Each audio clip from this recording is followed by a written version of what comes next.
డైవర్షన్లే నిజంగానే జరుగుతుంది. కడుపు మండినోడు అరుస్తున్నాడు, కడుపు నిండినోడు మద్దతు తెలుపుతుండ్రు. ఇక హామీలు ఇట్లనే ఎంప్లాయీస్కి ఇచ్చిన హామీలు నెరవేర్లు చేసినట్లు మంత్రి పదవి ఇస్తా అని చెప్పిన వాళ్ళు ఏమైనా రాకపోయినా అరుస్తుండ్రు. పెట్టుబడి పెట్టిన వాళ్ళు ఇంత పెట్టుబడి పెడితే ఏమైనా మా లెక్క ఏందని అడుగుతున్నారు. ఇక అందిన వాళ్ళు ఏమో అందిన కాడికి 30% భూముల వ్యవహారం 22A పెట్టి గిరాకీలు మిర్చుకొని క్లియర్ చేయించాలని ఒకడు పని ఆలోచనలు, టెక్నికల్ ఆలోచనలు. అంత పెద్ద 9 నెలలు ప్రొవిజన్లో పెట్టి ఇంకా వస్తున్నది గిరాకీ అని నల్లాడుతున్నారు వాళ్ళు. ఏకంగా మొత్తం ఒకటేసారి పెద్ద పెద్ద కౌంటర్లు పెట్టాలని చూసిర్రు. ఇక తిరగబడే వరకే ఉల్టా రివర్స్ సీన్. అట్లా టెక్నికల్గా పైసలు లాగడానికి ఎత్తులపైన ఎత్తున్నారు. దొరికినవాడు ఆ పనిలో ఉన్నాడు, రానోళ్ళక ఈ పని ఉందన్నమాట. అట్లా అది ఒరిజినల్ డైవర్షన్ పాలిటిక్స్ ఏం కాదు. అది హామీలు నెరవేరినప్పుడు నువ్వు ఇస్తాను ఏమైనా అడుగుతాడు ఎవడ కానీ. అది జరుగుతుంది. మాజీ నాయకులు భుజంగరావు గారు, ఇంకా చాలామంది కావచ్చు, ప్రభుత్వ ఉద్యోగులు కావచ్చు, ప్రభుత్వంలో అధికారం రావడానికి కీలక పాత్ర పోషించే మాట అందరూ తెలిసిన విషయమే. ఎందుకంటే అందరు ఓట్లు ఎవరికి ఓట్లు వేసారో తెలియదు, కానీ ఎంప్లాయీస్ ఎట్టి చేసింది అనేది పోస్టల్ బ్యాలెట్ ద్వారా అర్థమైపోతుంది, పల్స్ అనేది అర్థమైపోతుంది. మరి ఎందుకు వేసిండ్రు అని అడగలిగినప్పుడు మీరు దేశంలో అత్యధిక పిఆర్స్ ఇచ్చినా, ఇంకా అవుట్సోర్సింగ్ ఉద్యోగులు కూడా మీరు 30% పిఆర్స్ వర్తింపజేసినా కూడా అంతకన్నా మెరుగైనటువంటిది ఈ ప్రభుత్వం ఇస్తున్నందుకు వేసినాము. ఇవాళ బాధపడుతున్నాం అనేటువంటి మాటలు మేము వింటా ఉన్నాం, మీకు తెలుసు. ఈ ప్రభుత్వాన్ని మేము ఒకటే అడుగుతా ఉన్నాం, ఉద్యోగులను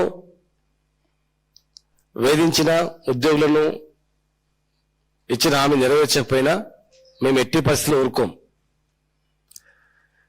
తెలంగాణ రాష్ట్రం రావడానికి మేము ప్రధాన కారణం. కేసీఆర్ గారు రాజకీయ ప్రక్రియ ద్వారా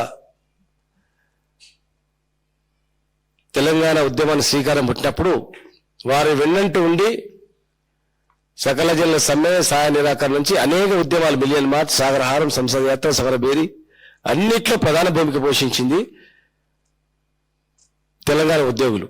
నాడు మన్మోహన్ సింగ్ ప్రధానమంత్రి గారికి కేసీఆర్ గారు మమ్మల్ని తీసుకుపోయి కల్పించినప్పుడు వీళ్ళందరూ కూడా ఉద్యోగ సంఘ నాయకులు అంటే వీళ్ళకేం సంబంధము, తెలంగాణ వస్తే ఏం లాభమా అని అడిగింది అందరి ముందర.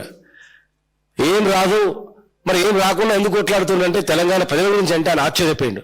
నిజంగా దేశంలో ఒక ప్రజల గురించి, వాళ్ళ హక్కుల గురించి కాకుండా ఒక ప్రాంతం గురించి కొట్లాడినటువంటి వ్యవస్థ ఉంది అంటే దేశంలో తెలంగాణ ఉద్యోగులు అని చెప్పి అలాంటి ప్రశంసించినటువంటి సంఘటన నేను గుర్తు చేస్తా ఉన్నాం. మాకు అందరికన్నా ఎక్కువ బాధ్యత ఉంటుంది. ఉద్యోగులకు కానీ, వ్యవసాయ కుటుంబాలకు కానీ, కులవృత్తులకు కానీ ఎవరికి అన్యాయం జరిగినా నాకు ఇక్కడ ఉన్నటువంటి మేమందరం కూడా ప్రశ్నిస్తాం, వెంటాడతాం, అమలు చేసే దిశగా మేము చేస్తాం. మా ప్రభుత్వంలో కూడా మేము కొట్లాడినాం, చాలా వరకు చేయించినాం, కొంచెం కాకపోవచ్చు కాక.